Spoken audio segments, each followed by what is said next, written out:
The MAGA Musk civil war has continued to heat up as the Doge brothers defend the use of H-1B visas in the tech industry. Those visas, which allow companies to outsource highly skilled work to temporary guest workers at lower costs for the company, are being criticized by MAGA. Oh, interesting. Now, as I outlined in another video, the tech sector is actually pretty hostile to workers. You do have long hours, you've got crunch culture, you've got wages that have essentially stayed flat. So these guest workers, they come over at lower wages than Americans are usually paid for working in those positions, but higher than those in their home countries. So you can see why it's kind of a win for these guest workers, right? Their wages and employment in terms of and immigration status, by the way, is all tied to their work. So as a result of that, it makes them very compliant, okay, and willing to work, 16-hour days until they either get sent home or they complete their task or they get burnt out, okay? So I still think that is a clear example of exploitation by these American companies to foreign laborers. It's not fair to them. If you're going to bring them over, and if you're really serious about, hey, look, we're just bringing them over because we have a lack of qualified people here. Okay, well then pay them what you would pay someone who was qualified, who was a citizen of the United States. I mean, that would be the simple way to solve this issue, but the fact that it's not solved means that there are people that are benefiting from this, and it's not just the guest workers, okay? It's these companies. Now, these CEOs, by the way, a lot of them are American CEOs, okay? And some, by the way, who are also immigrants like Elon Musk. So, look, I've got friends in the tech industry. These issues are very, very real, okay? Not hating on the immigrant workers, not hating on guest workers, not hating on immigrants at all. This is clearly exploitation by the CEOs here that just want to save money on labor costs. Okay. So that said, Elon, Musk, and Vivek Ramaswamy, they're not going to see these issues the same as workers because they only see dollar signs. They're the bosses. And so they're not pro worker, they're not pro labor, they're basically pro exploitation. Okay, and so that's their argument is we should be able to bring more people over so we can save money on labor costs. I mean, because the American worker is stupid. Wait, what? Yeah, no, that's literally their argument here. Musk claimed that finding qualified American workers is basically next to impossible. And Vivek Ramaswamy talked about how American workers are lazy. There's a cultural problem. Oh, okay. So here's what he writes. The reason top tech companies often hire foreign-born and first-generation engineers over native Americans, not talking about indigenous people here, isn't because of an innate American IQ deficit, a lazy and wrong explanation. Oh, okay, so it's not that they're stupid. Oh, but so what is it? A key part of it, he says, comes down to the C word. Not that C word. Culture. Culture. Our American culture has venerated mediocrity over excellence. A culture that celebrates the prom queen over the math Olympiad champ, or the jock, or the valedictorian, will not produce the best engineers. There's a lot of irony here, as the Republican Party is not exactly the party of pro-education. Okay, so I'm just saying. He continues, if you grow up aspiring to normalcy, normalcy is what you will achieve. Normalcy doesn't cut it in a hyper-competitive global market for technical talent. Trump's election hopefully marks the beginning of a new golden era in America, but only if our culture fully wakes up. A culture that once again prioritizes achievement over normalcy, excellence over mediocrity, nerdiness over conformity, hard work over laziness. Oh, okay. So basically, to Vivek Ramaswamy, American workers are lazy. And the culture is that of being lazy and not wanting to work hard, not wanting to be a nerd. Funny because we graduate more people in STEM in this country than are actually needed. And that's because greedy CEOs would rather pay people from overseas less. Not only that, but the American people are not lazy. We're actually more productive than we've ever been. Okay.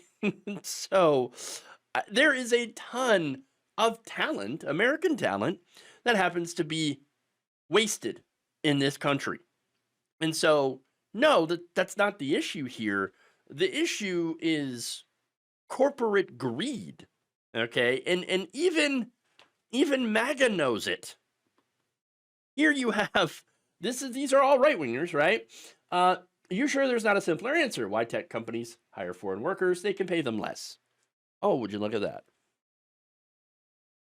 There's more. Brendan Dilly, sorry, writes. So basically, tech bros prefer foreign-born workers because they're willing to work 90 hours per week rather than having a work-life balance. Got it. Yeah, yeah, pretty much. Yeah, I mean, look, Elon Musk was looking for people that were hardcore that will sleep in the office. Okay, that's the kind of people that tech bros are looking for. People who have no life whatsoever and will completely give their soul, everything they have, to the company. And so, yeah, no wonder there's a little bit of a disconnect. Dirty Dan, love the name, writes, wow, maybe if you can't find enough engineers, maybe you should reduce the working hours or increase the salary. Tough concept to comprehend. I understand. Again, these are all right wingers, right? Being like, hey, wait a minute, 12 hours, that's too much. And I actually agree. I think we should go to a 4-day work week. That would be awesome. And there's a lot of data that backs that up. And so, and the other irony here is unions, which are hated by Donald Trump, Vivek Ramaswamy, Elon Musk, etc. Unions are the reason we have a 40-hour work week in the first place. And so 12 hours a day, 7 days a week, that is what Elon and Trump and all these other, corporate CEO ghouls would love to take America to. Okay? But Americans not feeling it. Adler Crone writes, there's working so you can live and living to work. Americans are fine with working, but not if it's their whole existence of every day of every week. People want lives outside of work, families, and 12-hour days with middle of the night emergency calls means you have no life. Wow, they're right there. They're right there. They're right there. Okay. Darko2K writes, you really don't see the 12-hour workdays as being the problem? There's no company on earth that needs 12-hour workdays to be successful. I would also argue that it makes them less successful. I mean, to be fair, I can think of a couple of industries that do need people round the clock, and that would be things like nursing homes, okay, adult foster care homes, places where you're taking care of people's needs and that cannot take care of themselves. And so, yeah, you do need people. And by the way, people in that industry are massively underpaid and underappreciated for the work that they do, which is very, very important work.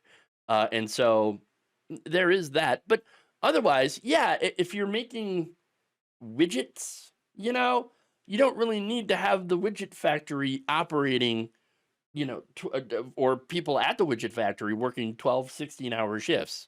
All right. I'm just saying.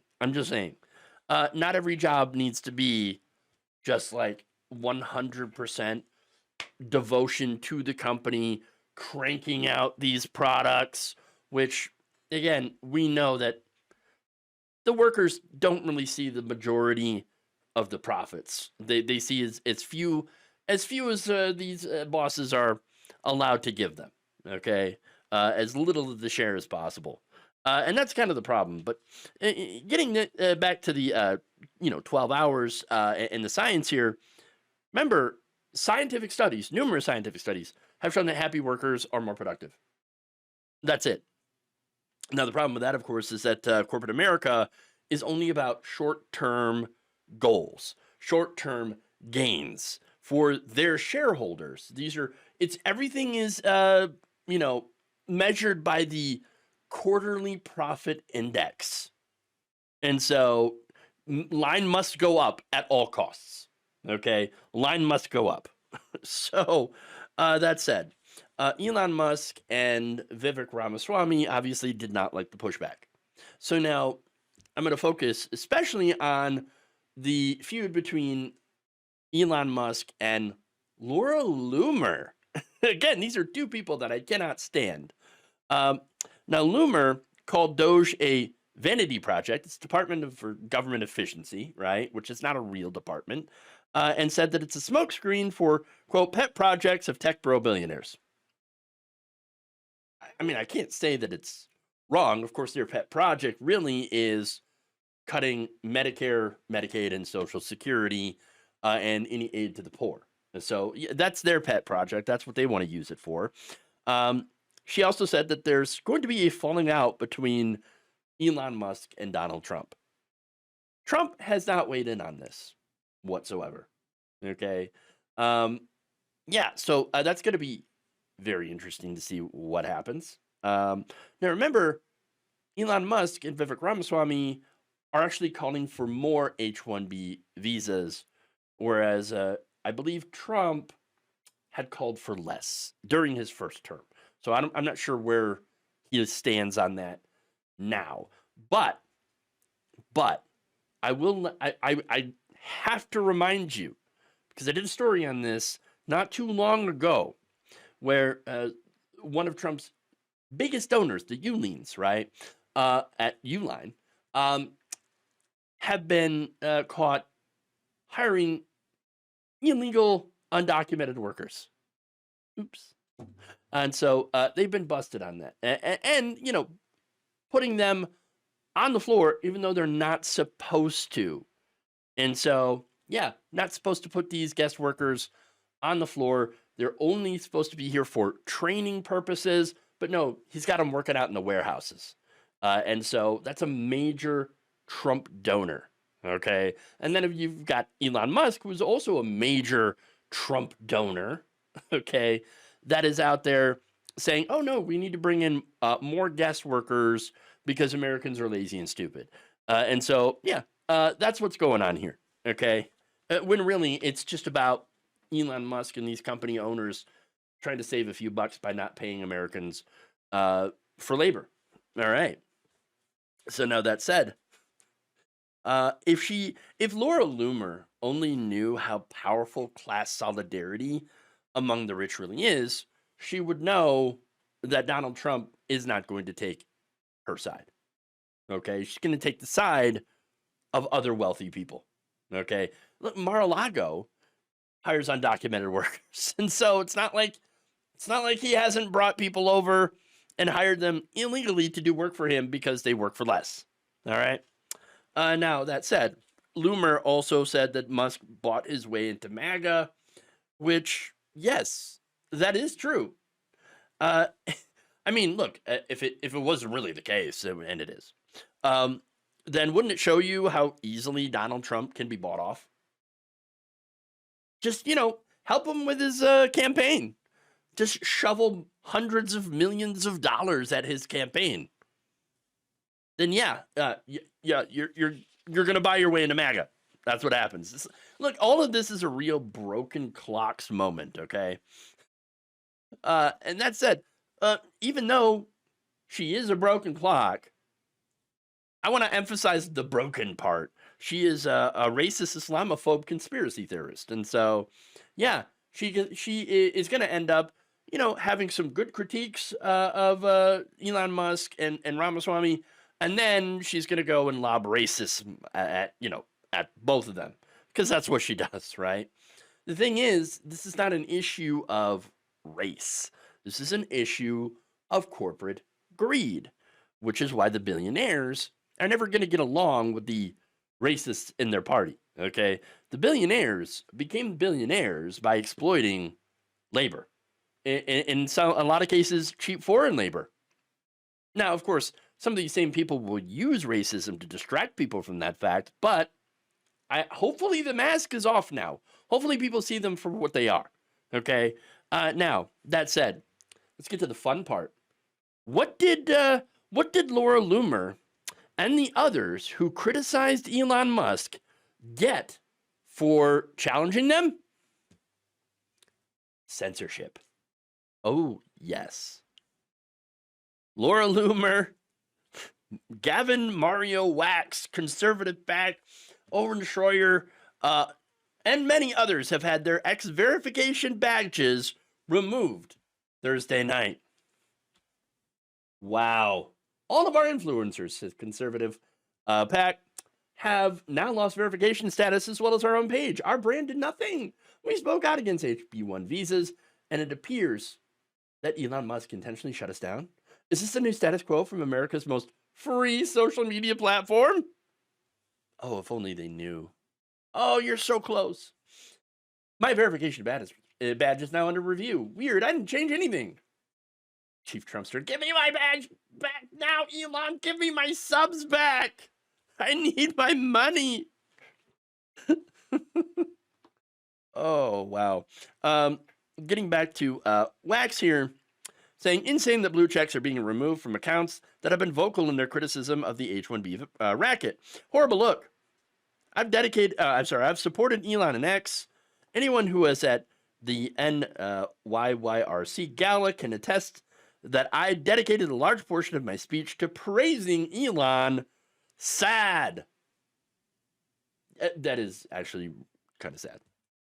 But also makes me think, I don't understand. I didn't think the leopards would eat my face. I think all of this was super predictable. Okay. And not surprising at all. Okay.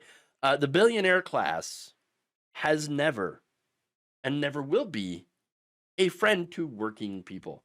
Thank you for watching. If you enjoyed this video, please like, share, subscribe, hit the bell icon in order to get notified whenever a new video is released.